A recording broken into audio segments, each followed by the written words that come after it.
축복하고 온라인으로 예배하신 분들도 축복합니다. 오늘 저는 본 말씀을 가지고 하나님의 지혜 예수 그리스도라는 제목으로 함께 말씀의 은혜를 나누겠습니다. 여러분, 지혜를 어떻게 생각하십니까? 지혜란 무엇입니까? 지혜를 정의를 하자면, 일반적으로 정의하자면 세 가지 차원으로 정의를 할 수 있습니다. 먼저 지혜는 사실에 대한 정확한 지식입니다. 그것이 지혜의 첫 번째 정의예요. 사실에 대한 정확한 지식이 있어야 지혜가 있다고 볼 수가 있습니다. 또한 지혜는 상황을 판단하는 직관력이에요. 통찰력, 인사이트. 이게 지혜의 두 번째 부분입니다. 세 번째 부분은 상황을 판단했다면 이제 행동하는 거죠. 뭔가를 결정하고 행동하는 것. 이것이 바로 지혜의 세 번째 부분입니다. 그래서 여러분, 이 세 가지 정의를 하나로 요약을 하면 지혜란 문제를 해결하는 능력입니다. 문제를 해결하는 능력. 우리가 인생을 살다 보면 여러 가지 그런 문제와 씨름을 해야 되지 않겠습니까? 그 문제를 해결하는 능력, 이것이 바로 지혜입니다. 예를 들어서 외적이 쳐들어왔습니다. 우리나라에. 그럼 어떻게 해야 됩니까? 물리쳐야 되잖아요. 문제가 생긴 겁니다. 문제를 해결해야 됩니다. 그러면 첫 번째 무엇이 있어야 됩니까? 그 외적의 규모와 어디로 쳐들어오는지, 또 그들이 가지고 있는 무기는 뭔지에 대한 사실적인 지식이 있어야 돼요. 전문적인 지식이 필요합니다. 또한 이제 전쟁이 실제적으로 벌어졌을 때 지휘관들은 그 상황을 잘 판단해야 됩니다. 공격을 할 건지 수비를 할 건지, 어떤 전술을 선택해야 될지 직관력을 가지고 통찰력을 가지고 상황을 잘 판단해야 되는 것이죠. 마지막 세 번째로 판단을 했다면 결정하고 행동해야 합니다. 그때 용기가 필요한 것이죠. 그래야 여러분, 그 외적이 쳐들어오는 그 문제를 해결할 수 있는 능력을 갖추게 되는 것입니다. 문제를 해결하게 되는 것입니다. 이것이 바로 여러분 지혜예요. 그러니까 단순히 보통 우리가 지혜를 생각하면 IQ 혹은 또 그 사람이 이렇게 선천적으로 타고난 어떤 그런 지혜들, 또 경험으로 가지고 있는 그런 경험치들, 이런 것들을 우리가 지혜라고 생각하는데 그것 이상인 것이죠. 문제를 해결하는 능력, 그게 지혜입니다. 그런데 오늘 고린도전서 이 1장의 배경이 되는 그 교회가 고린도 교회예요. 고린도 교회는 이 헬라 문화권에 속해 있는 교회였습니다. 이 헬라 문화권에 속해 있는 사람들은 특별히 이 지혜를 굉장히 숭상했습니다. 지혜를 굉장히 귀한 것으로 여겼어요. 당시 헬라인들은 아크로폴리스라 그래서 광장에 모여서 토론하고 논쟁하는 걸 굉장히 좋아했습니다. 그리고 당시 어떤 사람들이 우대를 받았냐면 말을 잘하는 사람들. 그거를 이제 수사학이라고 하는데 웅변술입니다. 오늘날로 표현하면. 웅변술에 능해서 말을 잘하는 사람들이 당시에는 굉장히 우대를 받았어요. 근데 이것은 여러분 헬라인들만이 아닙니다. 유대인들도 이 지혜를 숭상하는 그런 문화 속에 살던 사람들입니다. 구약 성경의 잠언서에 보면 지혜를 그 어떤 것보다도 귀히 여기라 말씀하시는 그 지혜에 대한 찬양이라고 할 수 있을 정도로 그런 내용이 굉장히 많아요. 유대인들은 그 잠언서를 잘 알고 있는 사람들이었습니다. 지금도 여러분 유대인들은 탈무드가 지혜서거든요. 그걸 굉장히 경전처럼 여기지 않습니까?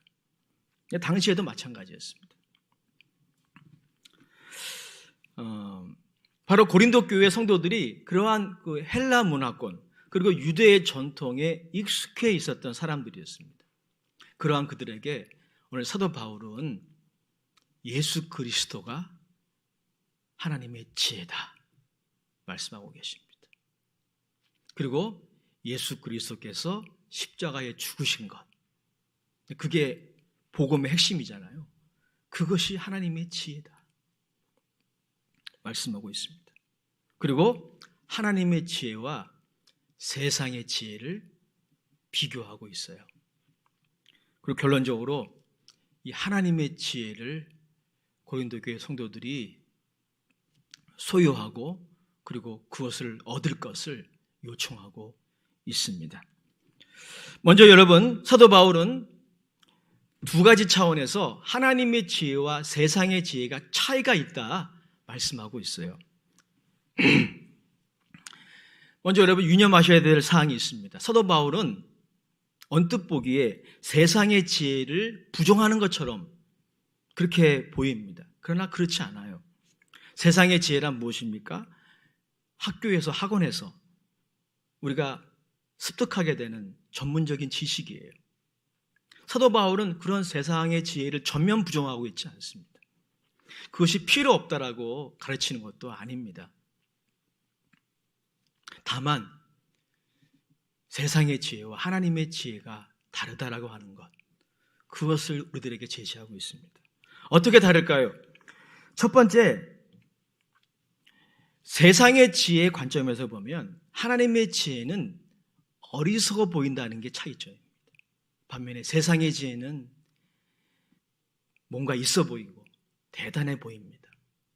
그런데 그 세상의 지혜에 비교해 보면 하나님의 지혜는 미련해 보이고 어리석어 보이는 것이 특징이고 차이점이에요. 그래서 우리가 잘 분별해야 돼요. 정말 우리가 인생에 놓쳐서는 안 되는 지혜는 우리의 입장에서 보면, 우리의 생각의 기준에서 보면 어리석어 보이는 게 많이 있거든요. 그래서 우리는 그것을 무시하고 살아갈 때가 얼마나 많은지 모릅니다. 오늘 본문 말씀 18절 말씀 같이 읽어보겠습니다. 시작. 십자가의 도가 멸망하는 자들에게는 미련한 것이요 구원을 받는 우리에게는 하나님의 능력이라. 그리고 23절 말씀 읽겠습니다. 22절과 23절 같이 읽겠습니다. 시작. 유대인은 표적을 구하고 헬라인은 지혜를 찾으나 우리는 십자가에 못 박힌 그리스도를 전하니 유대인에게는 거리끼는 것이요 이방인에게는 미련한 것이로되. 오늘 18절에 보니까 십자가의 도가 바로 하나님의 지혜예요. 십자가에 대한 메시지. 메시아가 십자가에 죽었다라고 하는 그 메시지.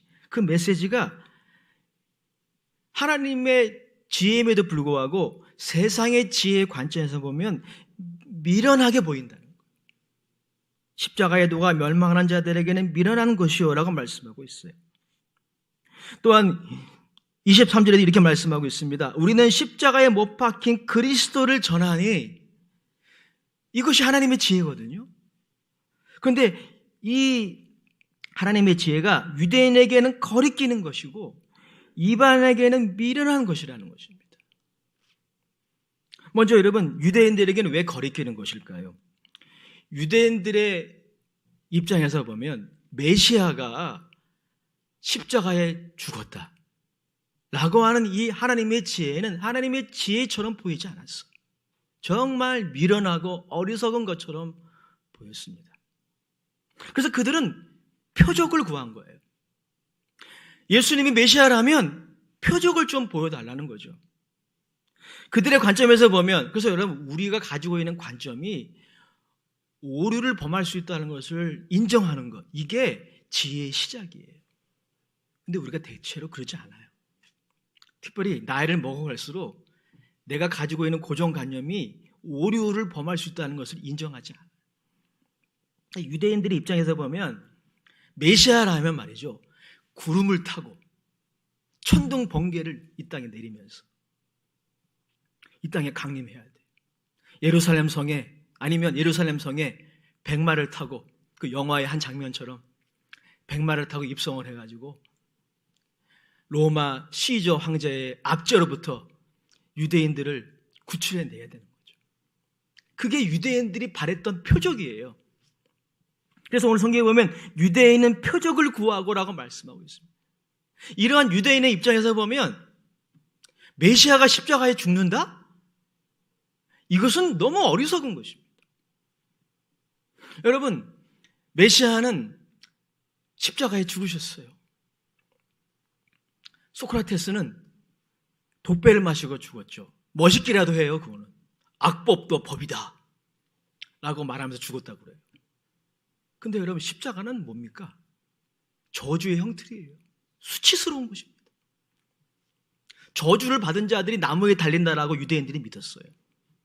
근데 메시아라고 하는 존재가 십자가에 죽는다니, 그리스도인들은 그런 복음을 전하는 거예요. 유대인들 입장에서는 그건 복음이 아니에요. 어리석은 거예요. 나사렛 이단 괴수가 전하는 잘못된 이설인 거죠.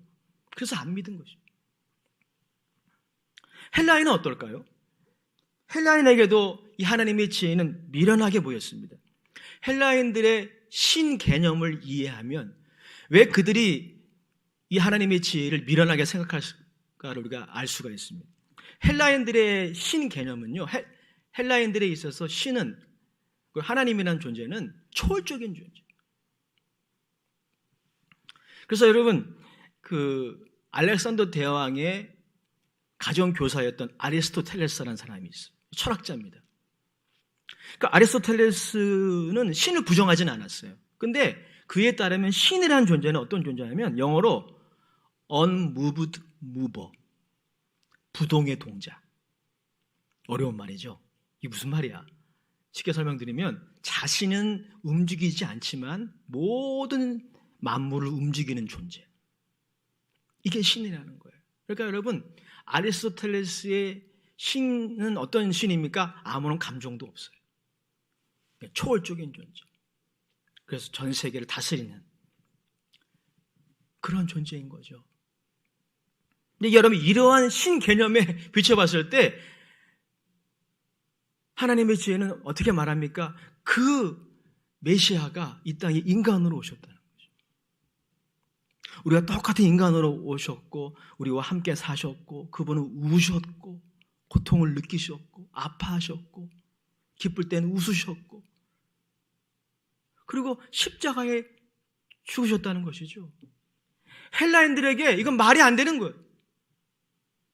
터무니없는 이설에 불과한 것입니다. 어리석은 것이었어요. 제가 자주 언급하는 성 어거스틴의 눈에도 한때는 이 하나님의 지혜가 너무 유치하고 어리석어 보였어요. 그는 굉장히 똑똑한 수재였습니다. 그래서 부모가 그 가능성을 알아보고 이탈리아의 밀라노로 유학을 보냈어요. 그는 유학 공부를 하면서 철학을 공부하고 그리고 과학을 공부하고 수사학을, 아까 제가 말씀드렸던 그 웅변수를 공부했어요. 그런데 예수를 안 믿는 거예요. 그래서 어머니 모니카가 늘 기도하는 기도 제목이에요. 어느 날 모니카가 아들 어거스틴에게 전도를 하신 거죠. 성경책을 읽어보라고 주었습니다. 어거스틴이 자신의 책 고백록에 보면 그 이야기를 기록하고 있어요. 성경책을 받아서 펴서 읽는 순간 자기가 배운 그 철학이나 과학의 입장에서 보니까 너무 유치한 거예요. 너무 어리석어 보이는 겁니다. 그래서 그게 고백록에 의하면 그가 성경을 읽다가 바로 덮었대요. 여러분, 이것이 바로 하나님의 지혜의 특징입니다. 세상의 지혜의 관점에서 보면 하나님의 지혜는 미련해 보여요. 어리석어 보여요. 너무 유치해 보입니다. 그러나 진짜 그런 것은 아닙니다.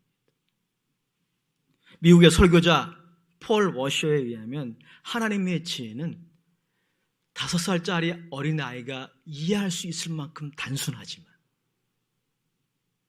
단순한 거예요.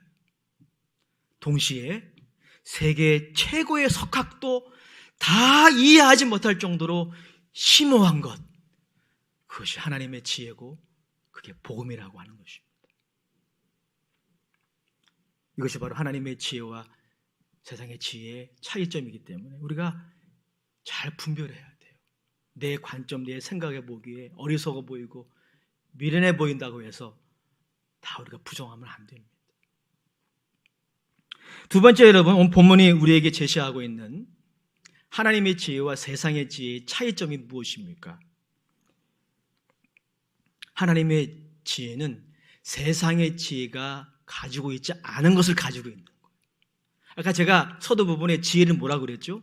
문제를 해결하는 능력이라고 그랬잖아요. 하나님의 지혜는 세상의 지혜가 우리에게 줄 수 없는 그 무엇이 있어요. 그게 뭐냐면 바로 구원의 능력이 있다는 것입니다.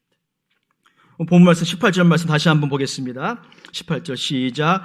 십자가의 도가 멸망하는 자들에게는 미련한 것이요 구원을 받는 우리에게는 하나님의 능력이라. 24절 25절도 있겠습니다. 시작.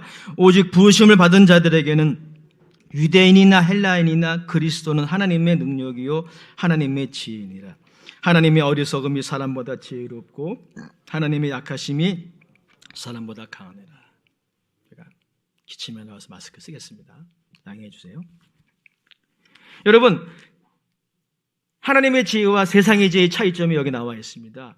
하나님의 지혜는 세상의 지혜가 줄 수 없는 능력을 가지고 있다는 거예요. 무슨 능력입니까? 구원의 능력이라는 것이죠. 18절에 보니까 십자가의 도가 멸망하는 자들에게는 미련한 것이요 구원을 받는 우리에게는 하나님의 능력이라 말씀하고 있는데요. 우리 18절 말씀을 통해서 우리 인간에게 여러 가지 문제가 있잖아요. 인생 살다 보면. 그런데 정말 중요한 문제 하나를 발견하게 돼요. 이거 꼭 해결해야 돼요. 아니, 사실 이 문제가 여러분이 인생에서 경험하는 모든 문제의 뿌리라고 볼 수 있어요. 그게 뭡니까? 멸망이냐 구원이냐는 문제예요. 이것처럼 해결이 시급한 문제가 없어요. 멸망이 있다는 겁니다. 여기서 멸망이라는 것은 그저 이 땅에 살면서 사업이 망하고 내가 원하는 대학에 들어가지 못하고 부도가 나고 뭐 이런 걸 말하는 게 아닙니다. 영원히 하나님의 은혜로부터 단절되는 거예요. 성경은 그런 멸망이 있다라고 말하고 있어요. Eternal destruction이 있다고. 그리고 반대로 구원이 있어요. 구원은 무엇입니까? 여러분, 구원을 어떻게 생각하세요? 죽어서 천국 가는 거. 예, 맞아요. 구원입니다. 최고의 복이죠. 그런데 그것만이 아닙니다. 미국의 설교자 존 파이프에 의하면 구원이란 이렇게 정의할 수 있어요. 하나님의 임재 안에 있는 영원하고도 충만한 즐거움. 이게 구원이라는 거죠. 저는 동의합니다. 여러분, 하나님의 임재 안에는 이것이 있어요. 세상이 주지 못하는 영원한 즐거움. 그리고 세상이 줄 수 없는 충만한 즐거움. 여러분, 세상의 즐거움은 항상 뭔가 한가 빠진 것 같이 항상 허전함을 남기잖아요. 그래서 우리는 계속 다른 즐거움을 추구하죠. 근데 하나님이 임재 안에는 그러한 즐거움과 차원이 다른 영원한 즐거움, 충만한 즐거움이 있어요. 이것이 구원이라는 것이죠. 근데 문제는 뭡니까? 이 문제가 정말 문제인 거예요. 그 하나님의 임재 안으로 들어가야 되는데 못 들어간다는 겁니다. 우리가. 이게 우리의 문제예요. 아니, 들어가려고 하지도 않는 거예요. 들어가는데 관심을 좀 가지고 어떻게 들어갈 수 있을까 고민해야도 해야 되는데 우리 인간의 문제는 뭐냐면 하나님의 임재 필요 없어.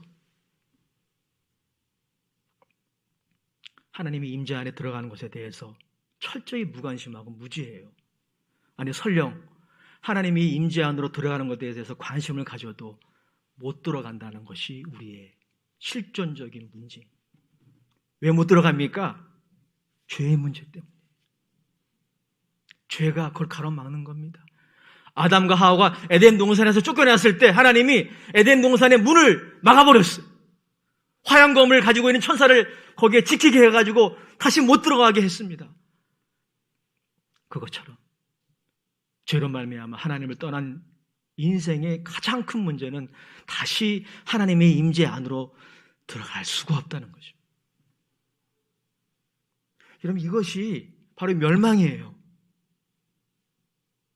그리고 하나님의 임재 안으로 돌아가서 그 영원하고도 충만한 즐거움을, 물론 이 땅에 살면서 우리가 고난도 경험하고 문제도 있지만 그걸 경험하면서 이겨나가는 것, 이게 구원인데 그 하나님의 임재 안으로 들어가는 길이 막혀버린 것입니다. 우리의 무관심과 우리의 완악함이 그걸 초래한 것이죠. 사실 여러분, 이것이 인생의 가장 큰 난제예요. 그런데 따지고 보면 하나님께도 이건 난제입니다. 여러분, 왜 하나님께는 어려운 게 있어요? 하나님께도 어려운 게 있어요. 왜 하나님께도 이 문제가 난제입니까? 그러면 하나님은 어떤 분이에요? 공의로운 하나님이지 않습니까? 죄악에 대해서는 의로운 분노를 내셔야 그분의 공의에 손상이 되지 않아요. 내가 사랑이 많으니까 그냥 넘어갈게. 하나님은 그럴 수가 없습니다. 왜? 하나님은 거룩하시고 정의로우신 분이시기 때문에 이 땅의 개인적인 죄악, 사회적인 구조적인 악들을 바라보시고 하나님은 그래서 의로우신 분노를 부으실 수밖에 없어요. 그래야 그의 공의가 손상이 가지 않습니다. 그런데 동시에 하나님은 자기 백성들을 버릴 수 없는 거예요.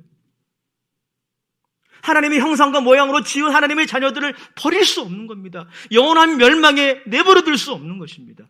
이게 하나님의 딜레마예요. 그래서 하나님에게도 이 문제는 난제예요. 이 문제를 해결할 수 있는 방법이 없을까요? 하나님의 의로운 거룩한 분노도 만족시키고 하나님의 사랑도 동시에 만족시킬 수 있는 방법은 없습니까? 없어요, 이 세상에. 그래서 난제인 거예요. 우리 인생이 이 땅에서 경험하는 모든 난제의 뿌리가 바로 여기에 있는 거예요. 우리의 고민과 우리의 낭만과 우리의 절망의 뿌리가 여기에 있는 것입니다. 이 문제를 해결하지 않으면 사실은 아무것도 해결된 것이 아닙니다. 그런데 하나님이 이 난제를 해결하실 지혜를 가지고 계신 거예요. 할렐루야! 하나님만이 이 문제를 해결하실 수 있는 지혜와 능력을 가지고 계신 것이죠. 로마서 3장 23절에 보면 그 하나님의 지혜가 이렇게 묘사되고 있습니다. 제가 읽어드리겠습니다. 로마서 3장 23절 이하 모든 사람이 죄를 범하였음에 하나님의 영광에 이르지 못하더니 이게 문제인 거예요. 하나님이 임재 안으로 들어가서 그 하나님을 누리고 이 땅에 살면서 여러 가지 그런 고난과 아픔이 있지만 그 하나님이 우리에게 주시는 영원한 충만한 즐거움을 누리는 길이 차단된 것, 죄로 말미암아 그렇게 되었다는 것이죠. 24절에 하나님의 지혜가 등장합니다. 그리스도 예수 안에 있는 속량으로 말미암아 하나님의 은혜로 값없이 의롭다 하심을 얻은 자 되었느니라. 이 예수님이 바로 하나님의 지혜인 거예요. 이 예수를 하나님이 그의 피로써 믿음으로 말미암은 화목제물로 세우셨으니 이는 하나님께서 길이 참으시는 중에 전에 지은 죄를 간과하심으로 자기의 의로우심을 나타내려 하심이니 곧 이때 자기의 의로우심을 나타내사 자기도 의로우시며 또한 예수 믿는 자들을 의롭다 하려 하심이라. 이게 하나님의 지혜인 거예요. 하나님의 거룩한 그 분노도 만족시키고 동시에 우리를 향한 하나님의 그 놀라운 사랑도 만족시킬 수 있는 지혜가 무엇입니까? 예수 그리스도. 그분이 십자가의 죽으심으로 그 두 가지를 다 이룬 거예요. 그래서 누구든지 그 예수를 믿으면 의롭다함을 받는 것입니다. 구원의 능력. 이것이 바로 여러분 하나님의 지혜와 세상의 지혜의 차이점이에요. 이 구원의 능력이 하나님의 지혜에는 있어요. 언뜻 보기에 미련해 보이고 유치해 보이지만 전도자들이 전하는 복음, 예수 믿으세요 라는 그 말이 뭐 그렇게 대단해 보입니까? 수많은 철학자들과 과학자들이 우리에게 제시하는 이론에 비교해 보면 너무 유치해 보이고 단순해 보이지만 거기에 능력이 있는 것입니다. 거기에 구원의 능력이 있는 것입니다. 그래서 전도해야 되는 것입니다. 하나님이 전도자들이 전하는 그 단순한 메시지, 그 하나님의 지혜를 통해서 세상을 구원하시는 것입니다. 21절 말씀 같이 읽어보겠습니다. 시작. 하나님의 지혜에 있어서는 이 세상이 자기 지혜로 하나님을 알지 못하므로 하나님께서 전도에 미련한 것으로 믿는 자들을 구원하시기를 기뻐하셨도다. 아멘. 마지막 세 번째로 여러분, 사도 바울은 고린도 교회 성도들에게, 우리들에게 무엇을 요청하고 있습니까? 이 하나님의 지혜를 얻을 것을 요청하고 있어요. 여러분, 이것은 잠언서에서 이미 하나님이 이스라엘 백성들에게 말한 말씀과 일맥상통합니다. 잠언서 3장 14절 이하에 이런 말씀이 있어요. 잠언서 3장 14절 이하 제가 읽어드리겠습니다. 이는 지혜를 얻는 것이 은을 얻는 것보다 낫고 그 이익이 정금보다 나음이라. 여기서 지혜는 하나님의 지혜를 말하는 것입니다. 은과 금, 이것도 귀하죠. 세상의 지혜를 말하는 거예요. 세상의 지혜도 우리가 학습해서 얻어야 됩니다. 성경 말하고 있어요. 그런데 지혜를 얻는 것이 은을 얻는 것보다 정금보다 나음이라. 15절에 지혜는 진주보다 귀하니 내가 사모하는 모든 것으로도 이에 비교할 수 없도다. 16절에 보니까 여러분, 하나님의 지혜 안에는 놀라운 것들이 감춰져 있어요. 16절에 이렇게 말씀하고 있습니다. 그의 오른손에는 장수가 있고 그의 왼손에는 부귀가 있나니 그 길은 즐거운 길이요 그의 지름길은 다 평강이니라. 지혜는 그 얻는 자에게 생명나무라. 따라합시다. 지혜를 가진 자는 복되도다. 하나님의 지혜를 말하는 거예요. 오늘 사도 바울도 고린도 교회 성도들에게 이 지혜를 얻을 것을, 지혜를 소유할 것을 강력하게 요청하고 있습니다. 그러면 우리가 이 지혜를, 이 하나님의 지혜를 어떻게 우리가 소유할 수 있을까요? 두 가지 길이 있어요. 첫 번째 길은 무엇입니까? 예수님을 믿어야 됩니다. 할렐루야. 여러분들이 어떤 수준의 학력이든지 간에 예수님을 믿어야 돼요. 예수 믿는 사람이 가장 지혜로운 사람입니다. 제가 옛날에 의정부 순복음교회 신앙생활 할 때 나이 드신 권사님들이 많았어요. 그 권사님 중에서는 한글을 모르는 분이 계셔요. 한글을. 성경을 읽고 싶어도 못 읽어요. 한글을 배운 적이 없어요. 근데 예수를 믿어요. 얼마나 지혜로우신지 몰라요. 교회에 중요한 결정을 할 때 얼마나 지혜로우신지 몰라요. 사랑하는 여러분, 이 지혜를 얻는 길 어려운 길이 아닙니다. 여러분, 산에 올라가서 득도할 필요 없어요. 석사학위, 박사학위 받을 필요 없습니다. 받으면 좋겠지만 이 지혜를 얻는 길이 그런 길이 아닙니다. 이미 하나님이 예배해 놓으셨어요. 하나님의 아들을 통해서, 성령을 통해서 이미 그 길을 예배해 놓으셨어요. 예수님 믿으시기 바랍니다. 예수님 안에, 우리의 믿음이 대단해서가 아니라 예수님 안에, 예수님이 하나님의 지혜고 예수님 안에 모든 지혜가 감춰져 있기 때문에 그래요. 골로새서 2장 3절에 이렇게 말씀하고 있습니다. 그 안에는, 한번 따라서 같이 읽겠습니다. 시작. 그 안에는 지혜와 지식의 모든 보화가 감추어져 있느니라. 지혜와 지식의 모든 보화, 그러니까 세상의 지혜의 그 아이디어까지 예수 그리스도 안에 감춰져 있어요. 왜요? 그분이 이 모든 만물을 지으셨으니까. 여러분이 학교에서, 학원에서 배우는 모든 전문적인 지식이 사실 무엇에 대한 지식입니까? 하나님의 아들을 통해서 만드신 이 만물에 대한 지식 아니에요? 그러니 당연한 거죠. 그 예수 그리스도 안에 지혜와 지식의 모든 보화가 감춰져 있기 때문에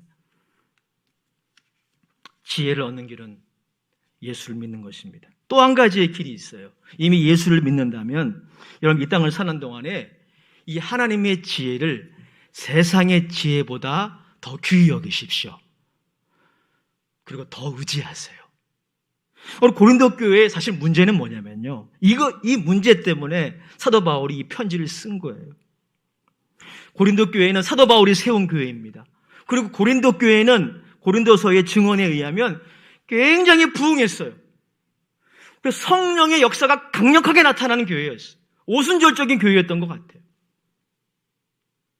그런데 바울이 그 교회를 떠나자마자 문제가 생기기 시작했어요. 사람들이 처음에는 그렇지 않았는데 점점 시간이 지나감에 따라서 하나님의 지혜보다는 세상의 스펙, 세상의 지혜를 더 의지하고 은근히 자랑하는 거예요. 여러분, 우리가 자랑하는 것들을 이렇게 뚜껑을 열어보면요, 다 우리가 의지하는 것들이에요. 그런데 고린도 교회가 처음엔 그러지 않았는데 점점 헬라 문화권에 살다 보니까 목회자들은 하나님의 지혜를 의지해서 말씀을 전해야 되는데, 당시에 헬라인들이 좋아했던 말 잘하게 하는 웅변술, 그 수사, 그걸 더 의지하는 거예요. 그게 필요 없다라고 바울은 말하지 않아요. 저도 설교를 준비할 때 서론, 본론, 결론 이런 논리적인 틀을 적용시킵니다. 그게 세상의 지혜가 필요 없진 않아요. 그러나 설교자들은 하나님의 지혜를 더 의지해야 합니다. 그래서 여러분, 바울이 이렇게 말합니다. 고린도전서 2장 4절 5절에 이렇게 말씀하고 있어요. 제가 읽어드리겠습니다. 고린도전서 2장 4절 5절. 내 말과 내 전도함이 설득력 있는 지혜의 말로 하지 아니요. 그러니까 그 웅변술 필요하지만 나 그걸 의지하지 않는다는 거예요. 내 말과 내 전도함이 설득력 있는 지혜의 말로 하지 아니하고 다만 성령의 나타나심과 능력으로 하여 너희의 믿음이 사람의 지혜에 있지 아니하고 다만 하나님의 능력에 있게 하려 하였노라. 사랑하는 여러분, 우리 목사님, 전도사님 잘 들으셔야 돼요. 신앙을 공부해야 되고 세상의 지혜도 필요하지만 하나님의 지혜를 더 의지하시기 바랍니다. 여러분의 설교에 예수의 피가 흘러야 돼요. 예수님의 보혈이 흘러야 됩니다. 여러분의 그 설득력 있는 말이 사람을 변화시키는 게 아니라, 이건 저에게도 하는 소리예요. 예수의 피가 변화시키는 겁니다. 십자가에 못 박히신 그 예수가 사람을 살리는 것입니다. 귀신의 앞자리부터 사람들을 해방시키는 능력이 우리의 웅변술에 있는 게 아니라 하나님의 지혜에 있는 것입니다. 성령의 지혜에 있는 것입니다. 그걸 더 의지해야 돼요. 성도들도 마찬가지입니다. 특별히 여러분, 우리 교회에 제가 일부 예배 때도 말씀을 드렸는데, 저는 우리 교회에 대한 자부심이 한 가지 있는데, 그게 뭐냐면 참 찬양팀이 참 잘한다. 제가 에드먼턴 순복음교회도 선교해보고 다른 교회도 선교해봤지만 우리 아삽 찬양팀이나 또 그로리안가요? 모세 찬양팀이나 그러죠. 모세 찬양팀, 또 이렇게 전도사님들이나 간사님들, 이렇게 목사님들 찬양 인도하는 그것을 보면 참 은혜를 많이 받아요. 특별히 우리 사역자들 중에는 과거에 좀 전문 찬양 사역자로서 섬겼던 분도 계시고 또 그러한 비전이 계신 분도 계십니다. 근데 여러분, 찬양도 마찬가지예요. 찬양도 여러분의 부르는 찬양에 예수님의 피가 흘러야 합니다. 그렇지 않으면 노래가 되는 거예요. 찬양과 노래가 다른 게 거기에 있습니다. 물론 여러분, 세상의 지혜가 필요해요. 음악적인 스킬. 우리가 할 수 있다면 연구해서 적용시켜야 합니다. 그러나 여러분, 찬양은 찬양입니다. 찬양에는 예수님의 보혈이 흘러야 돼요. 제 말은 모든 찬양을 보혈 찬양으로 바꿔라, 이 말은 아니에요. 어떤 장르의 어떤 내용의 찬양을 부르더라도 찬양을 인도하는 사람이나 찬양을 하는 사람이나 세상의 지혜 중요하지만 그것을 사용할지언정 하나님의 지혜를 의지해야 합니다. 성령의 나타남과 능력으로 찬양할 때, 여러분, 다윗이 수금으로 하나님을 찬양했어요. 그때 여러분, 그때 사울왕의 악신이 들렸거든요. 사울왕의 악신이 들리니까 막 괜히 미운 겁니다. 여러분, 이 악신이 사람에게 임하면요, 사람들이 괜히 미워요. 그 다윗이 나쁜 짓 한 게 있어요? 사울을 위해서 골리앗도 물리치고 했잖아요. 악신이 임하니까 사울이 괜히 미워. 그래가지고 창을 들어가지고 던지는 거예요, 그냥. 괜히 던지는 거예요. 근데 다윗이 하나님을 찬양하니까 그 찬양에 하나님의 능력이 나타나니까 사울에게 임했던 악신이 떠나가 치유의 역사가 일어나요. 여러분, 이런 사역만이 아닙니다. 우리 모든 그리스도인들 이 땅에서 전문적인 지식 다 우리가 소유하고 또 배워야 하고 사용해야 되지만, 사랑하는 여러분, 하나님의 지혜를 더 의지하시기 바랍니다. 우리 인생에 이 실존적인 문제를 해결할 수 있는 능력은 하나님의 지혜밖에 없어요. 여러분 인생 가운데 문제가 있을 때, 그래서 앞길이 보이지 않을 때 있잖아요. 겉으로는 다 표현 안 해도요, 우리가 소갈이 하는 게 다 있습니다.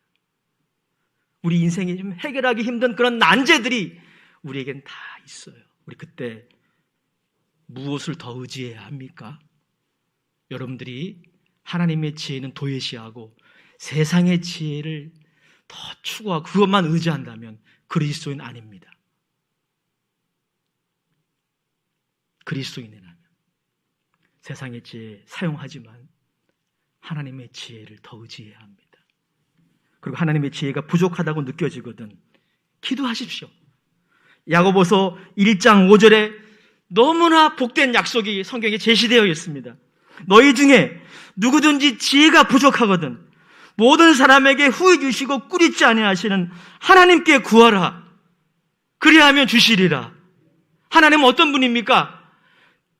3박 4일 금식하며 기도했는데 겨우 한 방울 이렇게 주는 분이 아니에요. 후히 주시고 꾸짖지 아니하시는 분이죠. 여러분 인생 가운데 정말 해결하기 힘든 문제가 있습니까? 그래서 지혜가 필요한데 지혜가 부족합니까? 그렇게 느껴지시거든 기도하시기 바랍니다. 하나님 후히 주십니다. 여러분의 설교 사역 가운데 하나님의 능력이 나타나지 않는다고 느껴지십니까? 기도하십시오. 하나님이 후히 주십니다. 여러분의 찬양 사역 가운데 하나님의 능력이 안 나타난다고 느껴지십니까? 기도하십시오. 하나님이 지혜를 주십니다.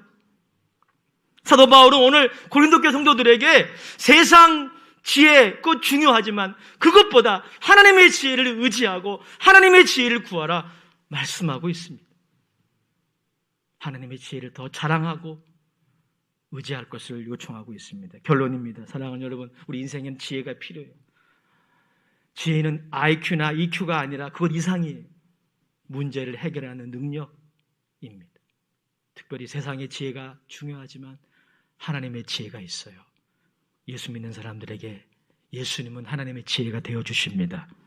그리고 구하고 찾는 자들에게 하나님은 하나님의 지혜를 풍성하게 부어주십니다. 이 지혜로 문제를 해결하고 하나님의 영광을 나타내는 여러분 모두가 되실 수 있기를 주의 이름으로 축복합니다. 기도하겠습니다. 좋으신 아버지 하나님, 은혜와 사랑을 감사합니다.